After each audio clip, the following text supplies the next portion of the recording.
Hi friends, welcome to country சமையல். இன்றைக்கி நம்ம சேனல் என்ன பார்க்க போகிறோன்னா நெய் மைசூர் பாக்கு எப்படி செய்யறதாங்க பார்க்க போகிறோம். வாங்க இது எப்படி செய்யலாம் நம்ம வீடியோவில் போய் பார்த்துடலாம்.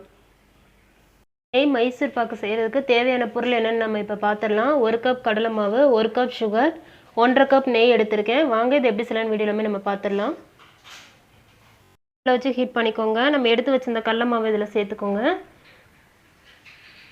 கடலை மாவோட பச்சை வாசனை போகிற அளவுக்கு நல்லா வறுத்து விட்டுக்கோங்க. கடலை மாவு நல்லா வறுபட்டுருச்சு. கடலை மாவோட பச்சை வாசனை நல்லா போயிடுச்சுங்க. இப்போ நம்ம அடுப்பை ஆஃப் பண்ணிக்கலாம். நம்ம 1.5 கப் நெய் எடுத்திருந்தோம். இப்போ நம்ம எடுத்து வச்சிருந்தா 1/2 கப் நெய் இதில் சேர்த்துக்கலாம். மீதி 1 கப் நெய்யை நம்ம மைசூர் பாக்கு செய்யும்போது நம்ம கொஞ்சம் கொஞ்சமாக சேர்த்துக்குவோம். இப்போ இது கூட நம்ம வறுத்த கடலை மாவை கொஞ்சம் கொஞ்சமாக போட்டு நல்லா மிக்ஸ் பண்ணி விட்டுக்கோங்க.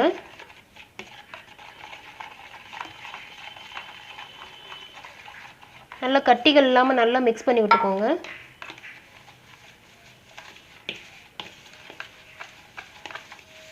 இப்போ பாருங்கள், மாவு நல்லா ரெடி ஆயிடுச்சு. நல்லா கட்டிகள் இல்லாமல் நல்லா கலந்து விட்டுட்டு பாருங்கள்,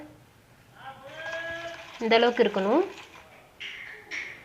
இப்போ நம்ம செய்ய ஆரம்பிச்சிடலாம்.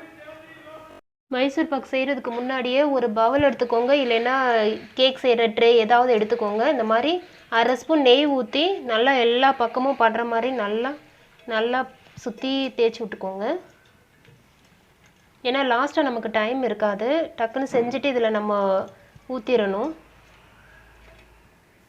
பாக்கு ரெடி பண்ணிக்கலாம். நம்ம எடுத்து வச்சிருந்தா 1 கப் சுகர் இதில் சேர்த்துக்கோங்க. 1 கப் சுகருக்கு 1/2 கப் தண்ணி சேர்த்துக்கோங்க. தண்ணி சேர்த்து நல்லா மிக்ஸ் பண்ணி விட்டுக்கோங்க.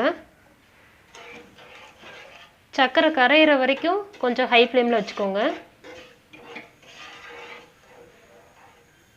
சர்க்கரை நல்லா கரைஞ்சிருச்சுங்க. இப்போ வந்துட்டு லோ ஃப்ளேமில் வச்சுக்கோங்க. லோ ஃப்ளேமில் வச்சுட்டு நல்லா மிக்ஸ் பண்ணி விட்டுக்கிட்டே இருங்க. இதுக்கு வந்து நம்ம மைசூர் பாக்கு செய்கிறதுக்கு ஒரு கம்பி பதம் வரணுங்க. இடையில செக் பண்ணி பார்த்துக்கிட்டே இருங்க. ஒரு கம்பி பதம் வர்ற வரைக்கும் இப்படி கிளறி விட்டுக்கிட்டே இருங்க. சர்க்கரை பாகு ரெடி ஆயிடுச்சுங்க. இங்கே பாருங்கள், இப்படி எடுத்து கைட்டு இப்படி தொட்டு பார்க்கும்போது இந்த மாதிரி ஒரு கம்பி பதம் வரணும்.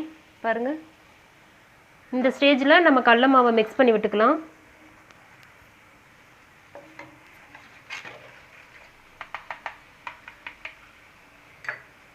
நம்ம எடுத்து வச்சிருந்த கடலை மாவை கொஞ்சம் கொஞ்சமாக இதில் மிக்ஸ் பண்ணி விடுங்க. நல்லா கட்டிகள் இல்லாமல் நல்லா மிக்ஸ் பண்ணி விட்டுக்கோங்க. கொஞ்சம் கொஞ்சமாக சேர்த்துக்கோங்க.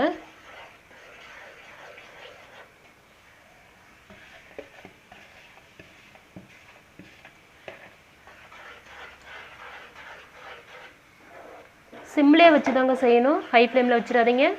சிம்லே வச்சு நல்லா கிளறி விட்டுக்கிட்டே இருங்க. கைவிடாமல் கிளறி விட்டுக்கிட்டே இருக்கணும்.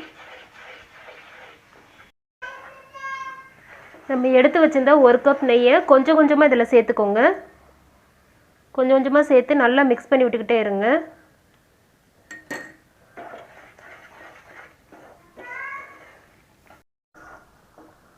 நான் எடுத்து வச்சிருந்தா 1 கப் நெய் இதில் சேர்த்துட்டேங்க. கொஞ்சம் கொஞ்சமாக சேர்த்து நல்லா மிக்ஸ் பண்ணி விட்டுக்கிட்டே தான் இருந்தேன். 1 கப்பையும் சேர்த்துட்டேன். 1 கப் கடலை மாவுக்கு 1.5 கப் நெய் வந்து நமக்கு கரெக்டான ரேஷியோவாக இருக்கும்.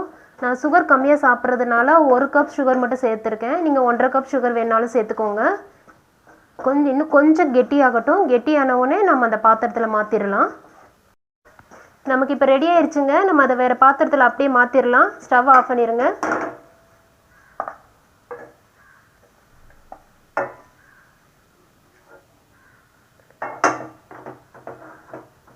நல்லா சமப்படுத்தி விட்டுக்கோங்க. இப்போ கொஞ்சமாக ஆறி இருக்குங்க. உங்களுக்கு என்ன சேஃப் தேவையோ அந்தளவுக்கு பீஸ் போட்டு வச்சுக்கோங்க. ஏன்னா நல்லா ஆறிடுச்சுன்னா நமக்கு மைசூர் பாக்கு கட் பண்ணுறது ரொம்ப கஷ்டமாக இருக்கும். அதனால் உங்களுக்கு தகுந்த சேஃபில் கட் பண்ணி வச்சுக்கோங்க. கட் பண்ணிவிட்டு நம்ம ஃபுல்லாக ஆற வச்சு எடுத்துக்கலாம்.